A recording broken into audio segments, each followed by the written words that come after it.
David, it's Betty Harrison. Do you remember that night in '68 when I pulled you out of the burning helicopter? Captain Harrison, of course I remember. What happened? I need your help, David. There are people here who need to be taught a lesson in respect. How much time do you have? They told me to get out of town in an hour, or not to leave at all. Hang tight, Betty. We're on our way. The best is yet to come. Stay with us to find out how it all ends. In the quiet town of Midhaven, Oregon, 75-year-old Elizabeth Harrison had no idea that this ordinary Thursday would change everything. Gray hair, straight back, a legacy of decades of military service. She steered her battered Ford to Sam's gas station, a place she had been visiting for the last 35 years. "Good morning, Mrs. Harrison," greeted Tom, the young attendant. "As usual?" "Full tank, Tom," Betty replied, carefully getting out of the car. Her movements were measured, purposeful. The peaceful morning was shattered by the roar of motorcycles. The sound grew louder until the thunder of engines filled the gas station. 5, then 10, then 15 motorcycles rolled into the parking lot. Their chrome gleamed in the morning sun. The Black Wolves had arrived. Betty's hand remained steady on the pump. Military training kicked in. Assess the threat, stay alert, remain calm. The leader, Raven, dismounted his bike. His leather jacket was adorned with patches that spoke of violence. Eyes, cold as ice, focused on her. "Well, what do we have here? Grandma out for her morning stroll?" Raven's voice echoed across the parking lot, eliciting laughter from the gang. Betty continued to fill her tank. Her expression was neutral. "I'm just getting gay," she replied evenly. "No trouble needed." One of the bikers stepped closer. "Hey, Raven, check this out. Vietnam vet. Heard? Granny claims she's a vet." Raven's laughter was sharp. "A woman vet? What were you doing in Vietnam, sweetheart? Serving coffee to real soldiers?"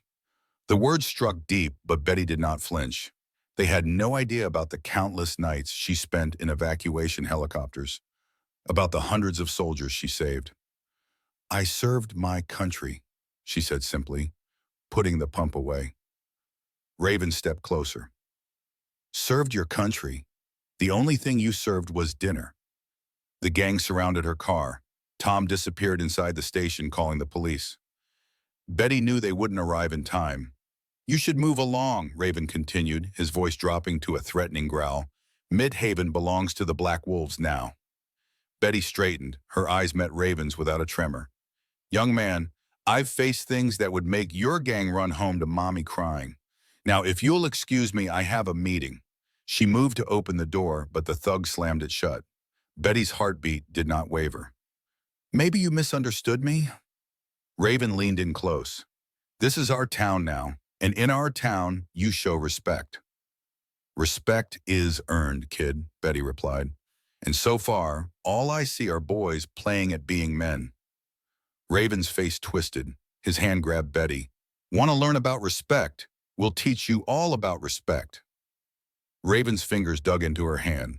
Betty's mind raced back to that night in '68 when she pulled a young soldier from the burning wreckage of a helicopter. That soldier grew up to be Colonel David Steele Carter, the leader of the largest veterans biker club. The same David Carter who told her, "If you ever need anything, Betty, anything at all, just call." She knew that was about to change. The Black Wolves had no idea what they had just started. Raven's grip tightened. "Get your hand off me," Betty said. Her voice carried the same tone she used to command helicopter crews. Raven hesitated. "Or what, Grandma, are you going to complain about us?" "I don't make threats," Betty replied, freeing her hand. "But I promise you, son, you're making a mistake." One of the thugs laughed. Betty slipped into the car. Tom was inside the station on the phone, his face tense. She knew the local police were powerless. "You're not going anywhere," Raven declared, placing his hand on the hood. "Not until we teach you some respect." "Respect?" Betty started the engine. "I've earned mine, saving people twice as much as you in helicopters under fire. What have you done besides terrorizing innocent people?" Raven's face darkened. The gang surrounded her car. "Get out of the car," Raven demanded. "Right now." Betty reached for the phone. "Want to see what real respect looks like?" she asked. "Just wait," Raven laughed. "Oh, I get it. You're calling for help? Maybe your grandkids? The police, go ahead, call whoever you want. We'll still be here. You boys ever heard of the Veterans Guardians? She asked, pressing the first digit. Several thugs shifted uncomfortably. The Veterans Guardians were well known, a club of combat veterans led by the legendary David Steele Carter. They were organized, disciplined. What does that have to do with anything? Asked the one with the snake tattoo, his voice tinged with uncertainty. It's simple, Betty replied, continuing to dial the number. Back in '68, there was a young lieutenant. His helicopter was shot down deep in enemy territory. Everyone said it was a suicide mission, but I flew in anyway. The phone began to ring. Raven's face wavered. That lieutenant, Betty continued, her voice carrying across the quiet parking lot. His name was David Carter. These days people call him Steele, and he owes me a favor. The call connected. Carter, a gruff voice answered. David, it's Beth Harrison. Remember that night near Kasani? There was a pause, then Steele's voice softened. Betty, of course I remember. I wouldn't be alive if it weren't for you. What's going on? Betty's eyes locked onto Raven's. I've got some young men here who need a lesson in respect. The Black Wolves, they seem to think Mythaven belongs to them now. The change in Steele's voice was immediate, turning to Steele. Where? Sam's gas station? Don't rush to get here. Those boys aren't going anywhere. When she ended the call, the atmosphere in the parking lot shifted. The thugs nervously glanced at each other. Raven tried to maintain his composure. You're bluffing. Steele won't come just because some old lady called. Are you sure about that? Betty asked. Want to stick around and find out? In the distance, the distinct roar of approaching motorcycles filled the air. It was the synchronized roar of a disciplined unit. Raven's face paled. Get on, he barked at his gang. We're not done here, old lady. Not by a long shot. No, Betty agreed, watching them scramble onto their bikes. But now the rules have changed. Raven pointed at Betty. This isn't over. You've just complicated things for yourself. Betty watched them leave. She knew they would be back, but now the rules had changed. As the sound of the Veterans Guardians grew closer, she allowed herself a small smile. The Black Wolves were about to learn what real power looked like. And the lesson was just beginning. The Veterans Guardians arrived like thunder. 50 riders, each a combat veteran, filled the parking lot. At the forefront stood Colonel David Steele Carter. Tom, the gas station attendant, watched with wide eyes. These men moved with military precision. Steele dismounted first. Long time no see, Captain Harrison, he said. Too long, David, Betty replied. Tell me everything, Steele said. As Betty recounted the events, the faces of the veterans darkened. Black wolves, one of them spat. It's time someone taught them a lesson. Steele raised his hand. Betty taught me something important, but back in '68. Do you remember what you told me that night, Captain? When everyone else said the mission was impossible, I told you that courage is not the absence of fear. Betty smiled. It's doing the right thing even when you're scared. Right, David nodded. And you showed us what that meant when you flew into that hot zone. One of the younger veterans stepped forward. Wait, is that Angel Kasani, the medic who saved the entire 5th Platoon? The one and only, David confirmed. The veterans' faces hardened. The Black Wolves will be back, Betty said. They're not the type to let this go. Let them come, David replied. But first, we need to understand what we're dealing with. Tell me about their leader, this Raven. Betty described Raven. They've been terrorizing Midhaven for months, Tom added. The police can't or won't do anything about them. David nodded slowly. Betty, you have a veterans meeting today, don't you? You're going, David interrupted, like any other day, but you're not going alone. He turned to his people. Alpha team, you're on escort. Beta and Charlie start patrols. I want eyes on every corner of Midhaven. The Black Wolves want to play games? Let's show them how veterans do business. The veterans moved with efficiency. David turned to Betty. We'll handle this, Captain, the old way. Betty looked at the veterans. Just try not to wreck the town in the process, David. Midhaven has been my home for 40 years. No promises, David smirked. But these boys need to learn that respect isn't taken by force. It's earned. The convoy pulled out from the gas station. Tom watched, a smile spreading across his face. Something was changing in Mythaven. In an abandoned warehouse, the Black Wolves clubhouse, Raven paced. Veteran guardians, he spat. Of all the people in this worthless town, we had to pick her. It's just another motorcycle club, said the snake tattoo. No, these guys are different. Diesel shook his head. They have military training, discipline. I don't care who they are, Raven exploded. This is our town now. We can't let some old lady and her veteran friends push us out. At the Veterans Center, Betty shared the events of the morning. I remembered something this morning, Betty said. Something from my last mission in Vietnam. We were extracting a group of Marines under heavy fire. The helicopter was taking hits. The hydraulics were failing, but we couldn't leave those boys. One of the young Marines asked me later why I went back for them. I told him, sometimes the greatest act of courage is to stand up for others when everyone else looks away. David nodded. That's what we're doing now, Betty, standing up for Midhaven. The distant roar of motorcycles filled the wee air. The Black Wolves were returning with reinforcements. At least 30 additional riders, David noted. David, I won't allow violence in the Veterans Center. Betty stood up. These people come here for healing, not for fights. Agreed, David replied. Delta Team, escort our veterans out the back. Everyone else, take a seat. We're moving this somewhere else. Outside, the Black Wolves lined up. Raven shouted, Come out, old lady! You and your veteran friends can't hide in there forever. David stepped out first, followed by the veteran guardians. Betty appeared last. Son, she called to Raven, you're making a mistake. Back off before someone gets hurt. Raven's response was interrupted by police sirens. Police Chief Roberts stepped out. No one fights in my Veterans Center. Raven, you and your boys need to leave, now. Raven revved his bike. This isn't over. As the Black Wolves retreated, David said, He's right about one thing, this isn't over. Betty nodded, but maybe that's not such a bad thing. Sometimes it takes a storm to clear the air. Roberts approached them. Betty, David, we need to talk. The Black Wolves have been a problem for months, but now they're desperate. Betty studied the map of Midhaven. They systematically took over the city. Now half the city is afraid to speak.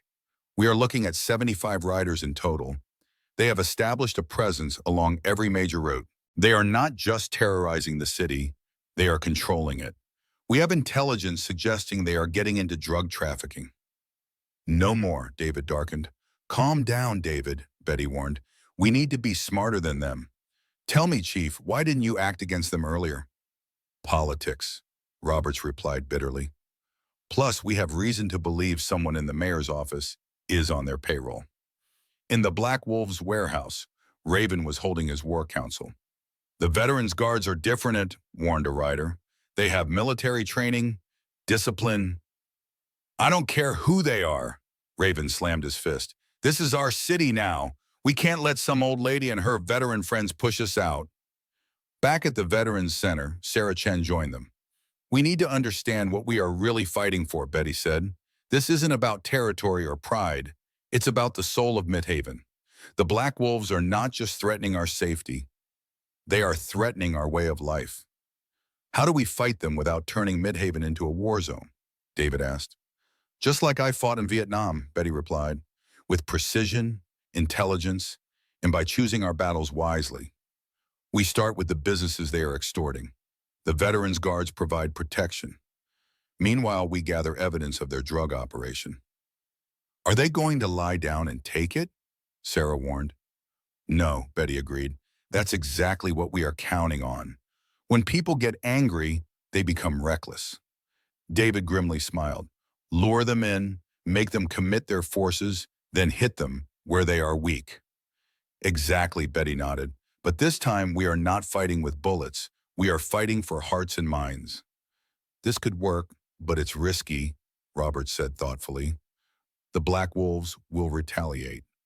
Of course, Betty said calmly, but this time we will be ready. David stood up. Okay, Betty, we will do it your way, but I want you protected at all times. Betty smiled. David, I've been shot at by better men than Raven. Sarah pulled Betty aside. You know what you're starting here, don't you? This could change everything. That's exactly what I'm counting on, Betty replied. Sometimes things need to change. Sometimes they need to be forced to change. The war for Midhaven was about to enter a new phase. Dawn broke over the historic district of Midhaven. The street was quiet except for the rumble of the Veterans Guard's motorcycles. Inside Vincent Hardware, Frank Vincent was experiencing his first peaceful morning. They usually show up by this time, he said to two veterans. Not today, Betty, Mike grimly nodded. Betty sat in Diana's cafe. They will check us out, David said. Probably today. I'm counting on it, Betty replied. The sound of approaching motorcycles filled the air. The Black Wolves appeared. Raven led the pack but stopped upon seeing the Veterans Guards. Right on schedule, Betty murmured.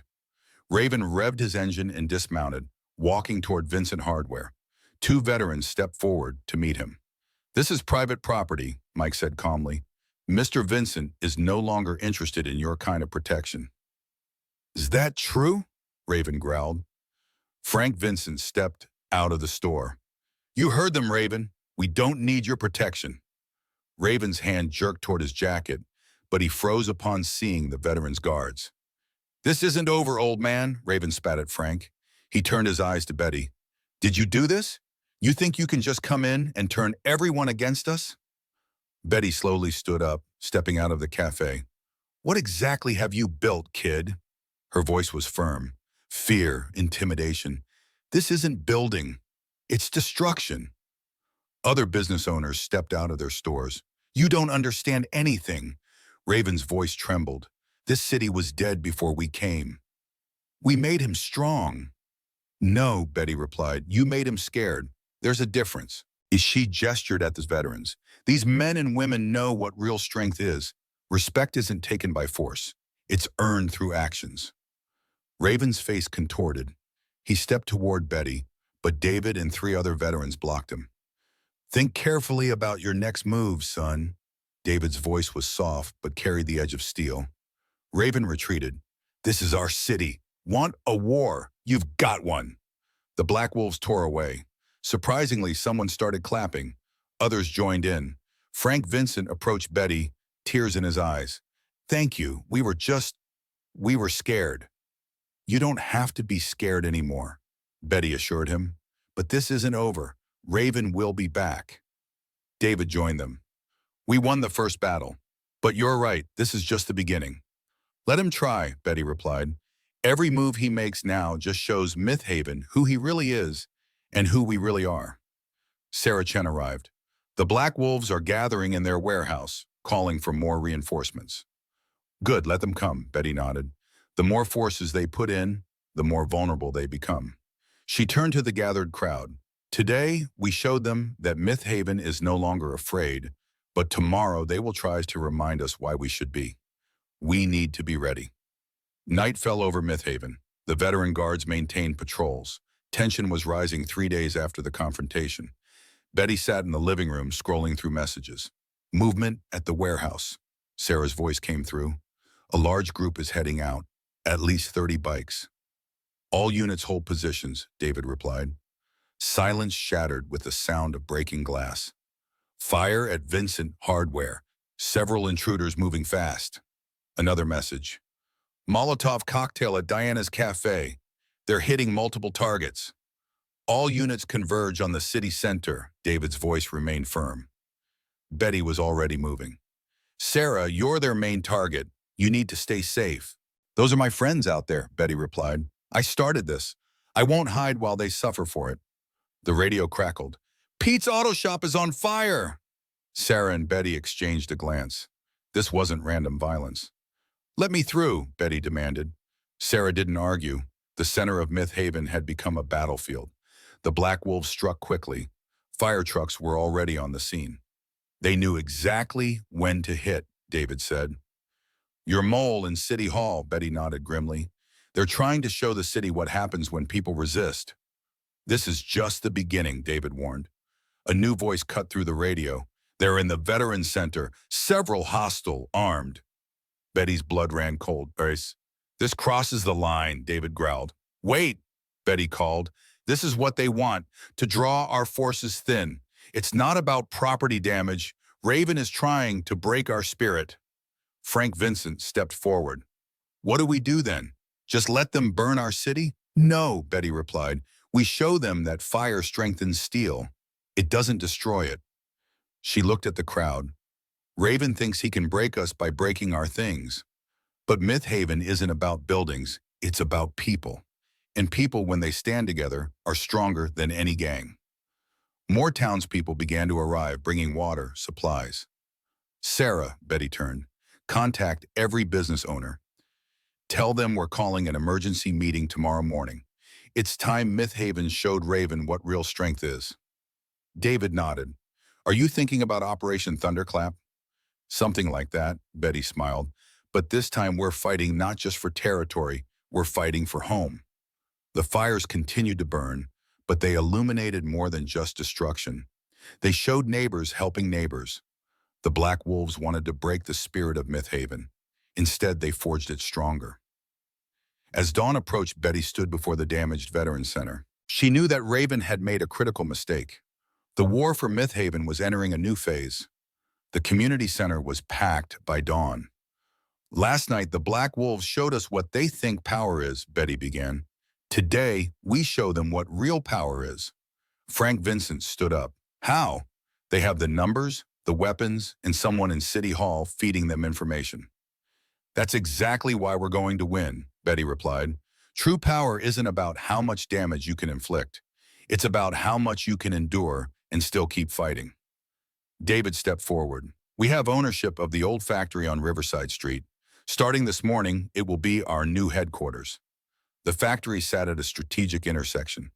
But that's not all, Betty continued. Every business they attacked last night, we are going to restore. Not one by one, all of them. Today? Diana stood up. How? Most of us don't have insurance. You don't need it, announced Sarah Chen. The Veterans Guardians have established a community recovery fund. We have enough to restore every damaged business. David raised his hand. This is phase 1. Phase 2, make sure it doesn't happen again. Betty pointed to the map. The Black Wolves think they can control Mythhaven through fear, but they have a weakness. They need the city's infrastructure.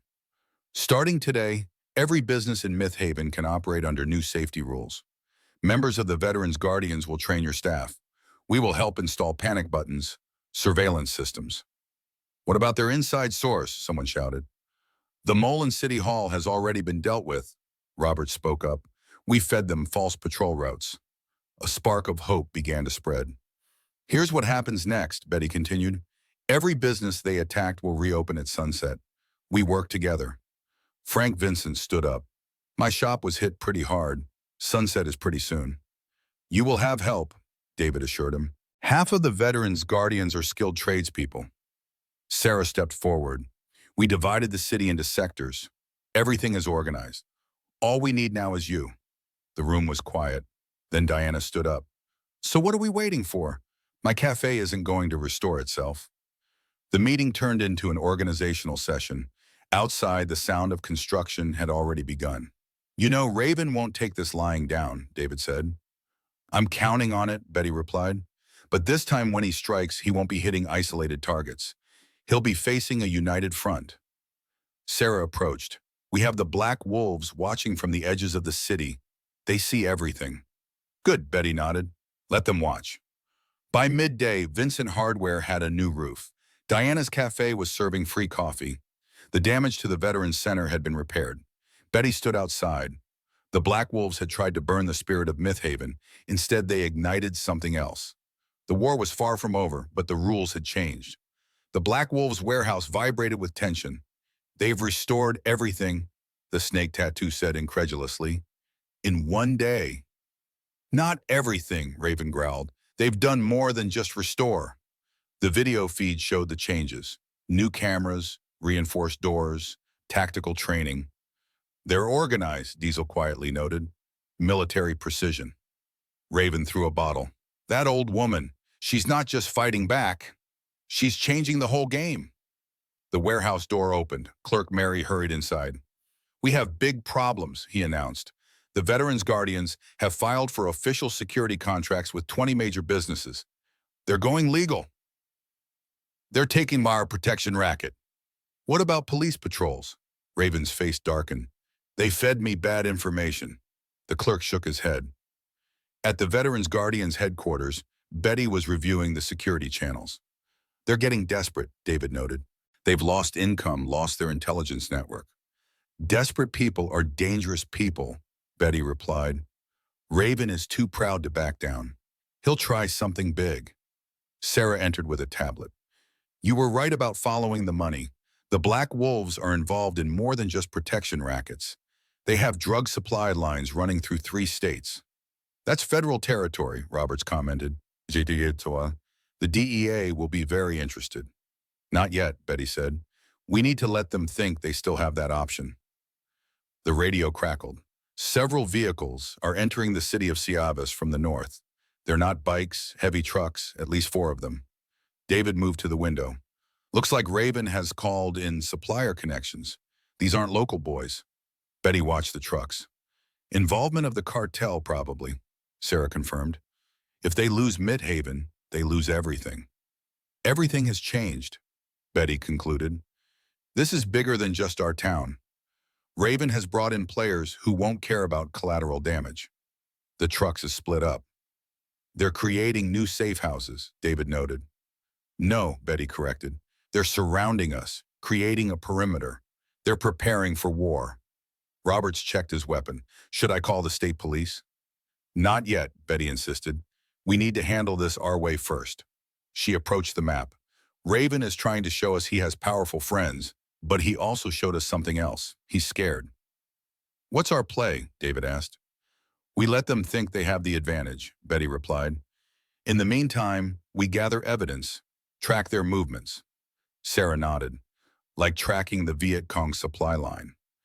Exactly, Betty confirmed. But this time we're gathering intelligence, not just for ourselves. We're documenting, building a case strong enough that when we call in the authorities, they won't just get Raven, they'll get the whole network. The room fell silent. It will get worse before it gets better, Betty warned. These new players won't follow any rules. Then we better make sure he won't be around, David declared. Our patrols are doubled. Every business is getting extra security. No one in Midhaven stands alone. As the sun set, Betty watched the trucks settle in. Raven thought he was showing strength. Instead, he revealed his weakness. They could shut down the entire criminal operation. But first, they needed to survive. A real war was about to begin. A week of tension enveloped Midhaven. The cartel trucks had established positions. The Black Wolves patrolled with audacity. Betty sat studying surveillance photos. Movement in the northern safe house. Sarah's voice came through. A big shipment is coming. Document everything, David replied. A knock at the door. Frank Vincent. They approached me today, he said. Offered to buy my shop for 3 times its worth. They're trying to buy your silence, Betty's eyes narrowed. The radio crackled. Several vehicles are approaching from the south, private military contractors. David's voice was grim. These aren't street thugs. They're professional killers. Betty watched the SUVs. Looks like Raven has called in more than just cartel support, Sarah confirmed. In the Black Wolves warehouse, Raven met with Marshall, the commander of the mercenaries. Your gang war has attracted attention, Marshall stated. My employers want the situation resolved quickly and quietly. This isn't a gang war, Raven protested. It's about respect. About what? Business? Marshall interrupted. You have 48 hours to resolve this, or we will resolve it our way. What about the old lady, the veterans? Professional problems require professional solutions. Marshall smiled. At the Veterans Guardian's headquarters, Betty called an emergency meeting. These contractors are changing everything, she explained. They're not thugs we can intimidate. They're trained killers. We have combat experience too, David reminded her. Yes, but we also have something to lose, Betty retorted. Sarah raised the footage. They're creating sniper nests.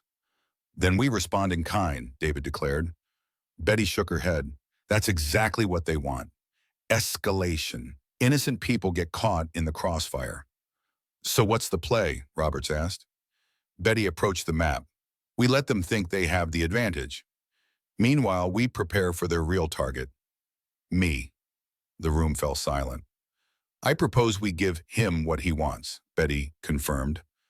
A clear shot at me, but on our terms. That's too risky, Sarah protested. These are professional killers. Betty's smile was light. The Viet Cong sniper in Khe Sanh was just as professional. I'm still here, she turned to the room. Raven thinks that bringing in professionals gives him an edge, but professionals follow patterns. We can use that against them. The strategic session stretched into dawn. The veterans' guards would retreat, effectively strengthening hidden positions. We're fighting not just for Myth Haven anymore, Betty reminded. We're fighting for every city these people might attack next. David pulled Betty aside. Do you know they're coming for you? I'm counting on it, she replied. Sometimes the best way to disarm a trap is to trigger it intentionally. The sun rose. Two forces prepared for confrontation. The next 48 hours would determine the fate of the city. Betty Harrison had faced death before. Now she would face it again. This time she was fighting for the soul of Myth Haven itself. The first sign of trouble came at dawn. The veterans' guards had vanished. Betty walked alone to Diana's cafe. She counted 3 teams of mercenaries tracking her. You shouldn't be here alone, Diana said. That's exactly why I need to be here, Betty replied. Let them watch. Marshall observed. The target establishes predictable patterns. Either she's become careless or it's a trap, Raven concluded. It doesn't matter, Marshall replied. Predictable targets are dead targets. At the Veterans Guards headquarters, Sarah monitored hidden cameras. 4 sniper teams, Sarah noted, plus 3 ground teams. They're building a kill zone. They're following standard elimination protocols, David nodded. Sarah zoomed in on the feed showing Raven. He doesn't look happy. He's lost control, David observed. Throughout the morning, Betty maintained her routine. She's making this too easy, Marshall commented. Veterans don't just give up like that. Maybe she's tired, a subordinate suggested. She's 75. Marshall's expression darkened. Age has nothing to do with it. I've seen her type before. Calm, those who have seen real war. They're the most dangerous. At the Black Wolves warehouse, Raven was losing patience. Just take the shot. What are you waiting for? Professional work requires professional patience, Marshall replied. What no one noticed was the change in the movements of the townspeople. Information was being relayed. The veterans' guards had gone underground. David's voice came through Betty's earpiece. The cartel is moving product through the northern safe house. We've got it all on camera. Good, Betty subvocalized. Keep documenting. How is our guest ready to talk? He's ready to talk, Sarah replied. The guest was a city clerk. By late afternoon, Marshall completed preparations. Green light for tonight, he announced. We're finishing this after sunset. Raven smiled ominously, but in the darkness, other movements went unnoticed. The veterans were returning, taking up hidden positions. Equipment recorded every location. Betty sat in Diana's cafe. Marshall approached. The mercenary commander had decided to handle this personally. The bell rang. Marshall entered, accompanied by 2 men. Miss Harrison, Marshall said, I think it's time we talked. Betty set down her cup. I was wondering when you would stop hiding behind your scope. It's professional courtesy, Marshall declared. A chance to end this quietly. Professional courtesy? There was a note of amusement in Betty's voice. Is that what we call killing for a paycheck now? Marshall's expression didn't change. You've caused problems for people who don't tolerate problems. Leave now or you won't leave at all. I've dealt with better people than you, Betty replied calmly. What are you really fighting for, Marshall? For a moment, something flickered in the mercenary's eyes. Then it vanished. You have 1 hour to leave the city, he said. After that, everything that happens is not personal. It's just business. When Marshall left, Betty smiled slightly. Everything was going exactly according to plan. The next hour would change everything, but not in the way Marshall or Raven expected. The trap was about to close. The hour that Marshall had given was ticking away in silence. Night had fully engulfed Myth Haven. Marshall was watching the timer. All teams, final position check, he ordered. The target hasn't moved, the observer reported. No signs of veteran Guardians activity. Marshall frowned. Something felt wrong. Sir, the deputy spoke up, the cartels are reporting unusual traffic patterns on the outskirts. In the Black Wolf's warehouse, Raven paced nervously. This should have been settled days ago, the cartel representative said. Your personal vendetta is getting expensive. Just wait, Raven snapped. Once the old lady is gone, everything will go back to normal. The cartel member's smile was like a razor's edge. Nothing will go back to normal after tonight. In the cafe, Betty glanced at the clock. All in position. David's teams are ready. Understood, Betty subvocalized. Time to show our hand. The hour reached 0. Marshall picked up the radio, but before he could speak, every light in Myth Haven went out. The city plunged into darkness. Then the floodlights ignited, illuminating the sniper nests. We're compromised, Team 2 shouted. Several hostiles approaching fast. Marshall grabbed his night vision goggles. The veteran guardians were coming out of hiding. All teams, fall back to secondary positions, Marshall ordered. But it was too late. Team 4 is pinned down. Team 1 is taking fire. We've lost contact with Team 3.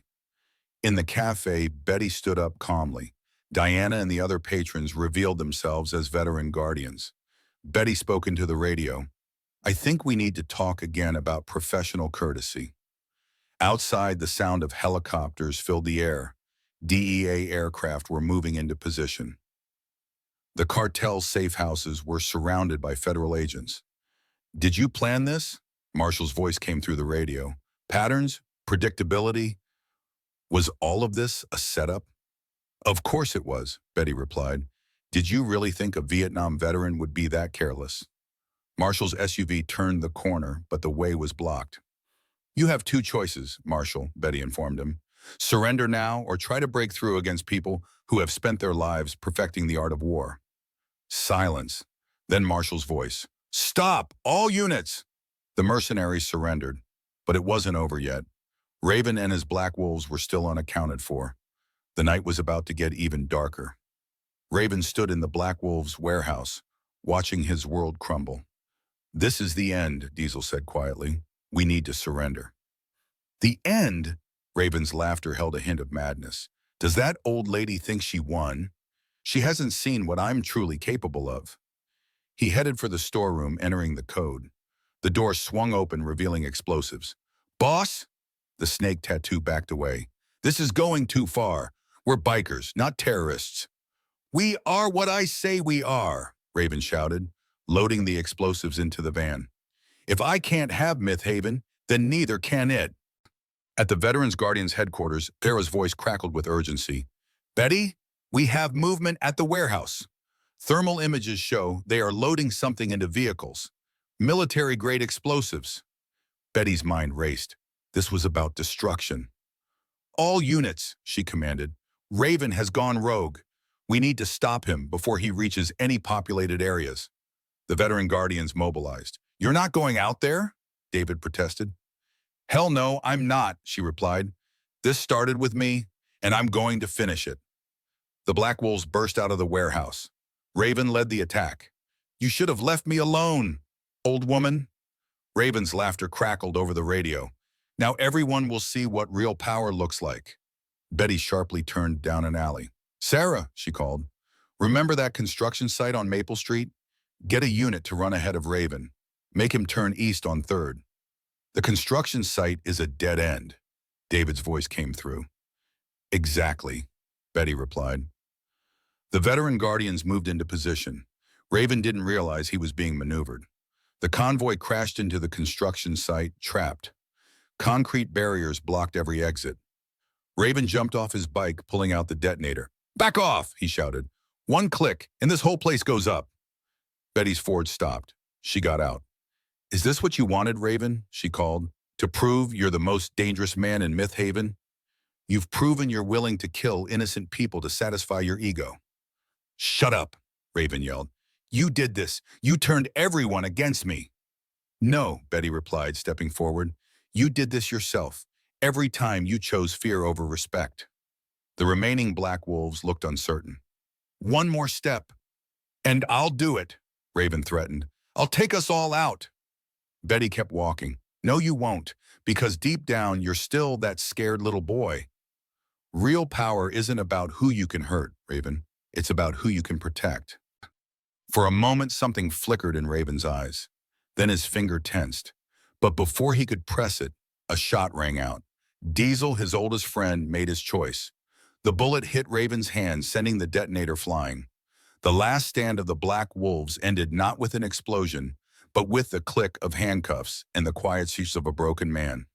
As federal agents secured the explosives, Betty stood. The night almost became tragic, but redemption came from within the gang. "You knew," David said. "You knew someone would stop him?" "I knew his own people would make the right choice," Betty replied. "Sometimes the greatest victory isn't defeating the enemy, it's helping them find their conscience." Dawn was approaching. A year later, Myth Haven had transformed into something no one could have predicted. Betty Harrison, now 76 years old, sat in Diana's cafe. The veteran guardians had evolved into a community center. "Good morning, Miss Betty," called James, the former snake tattoo. "How's the mentoring program going, James?" Betty asked. "3 more former gang members are starting next week," he smiled. "Word is spreading. People want to know how Myth Haven did it." Through the window, Betty saw the changes. Frank Vincent's shop was thriving, run in partnership with former wolves. Diana's cafe had become a gathering place. David walked in. "Just got word from Marshall. He's getting released early, still wants to join." "Good," Betty nodded. Sarah Chen arrived. "The government is interested in our rehabilitation program. They want to use Myth Haven as a model." "Tell them it's not about programs," Betty replied. "It's about believing that people can change." A group of motorcycles rode by. The veteran guardians rode alongside the former Black Wolves. Their bikes were no longer symbols of intimidation, but of unity. "Remember when all this started?" David asked. "One phone call." "One phone call," Betty agreed, "but it was never really about that. It was about showing people another kind of strength." Diesel, now the civilian coordinator, appeared.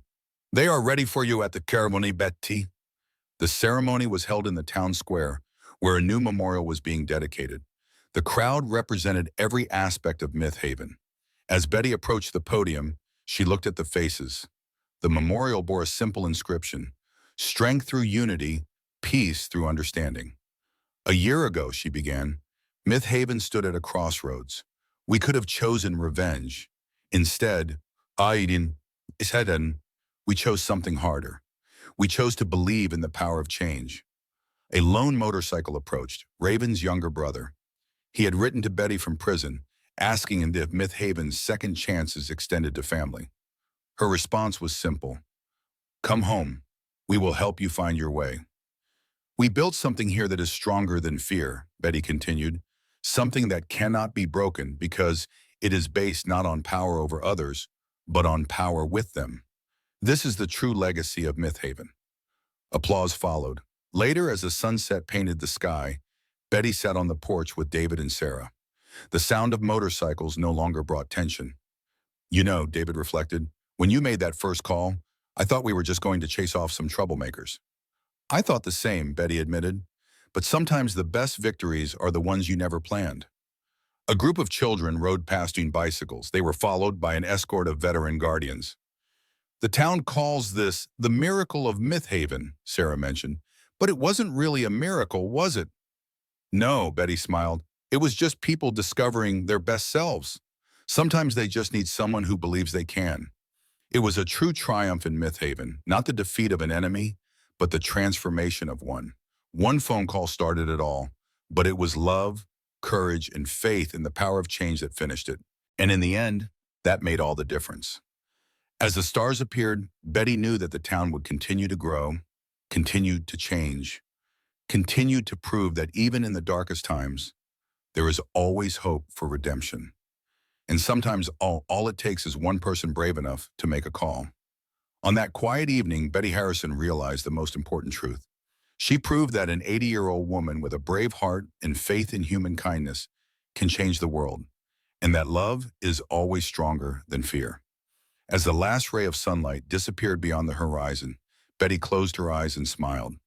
Tomorrow would be a new day, new opportunities to help, new lives, and she would be ready.